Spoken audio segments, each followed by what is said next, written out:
Hello and welcome for another tips and tricks. So ngayon ay may i-share naman ako sa inyo na secret trick sa Chrome browser, na baka hindi nyo pa alam, o ngayon nyo lang malalaman na pwede palang gamitin ang Chrome, kahit walang internet connection o walang mobile data.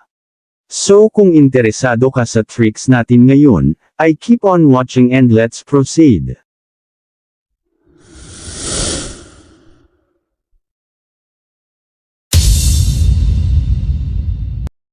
So una ay pumunta muna tayo sa Google Chrome sa ating mobile phone. At pagkatapos ay i-tap natin ito. Pagka-open nyo ng Google Chrome ay ganito yung makikita natin. Mayroon search bar dyan. Then sunod naman natin gawin ay i-swipe ang phone screen pababa. Tapos ay i-turn off ang Wi-Fi o internet connection. Kung naka-mobile data ka naman ay i-turn off mo muna ito. Pagkatapos nyo ma-turn off ang internet connection o mobile data sa cellphone nyo, ay back tayo sa Google Chrome. Ngayon ang sunod naman natin gawin, ay i-try nating ma-browse o mag-search dito sa search bar.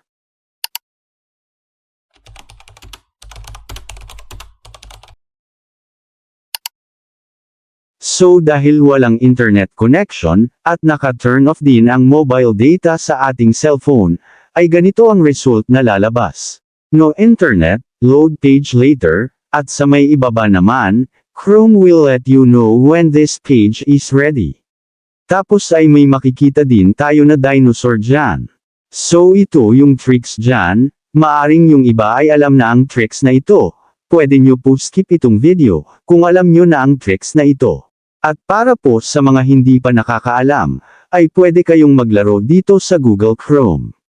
E-tap nyo lang yung maliit na dinosaur dyan, at automatic na tatakbo, then tap nyo naman ang screen ng phone nyo para tumalon. Napakaangas ng features ng Chrome na ito, hindi ka na maboboring, at pwede ka nang maglaro dito kahit walang internet connection o mobile data.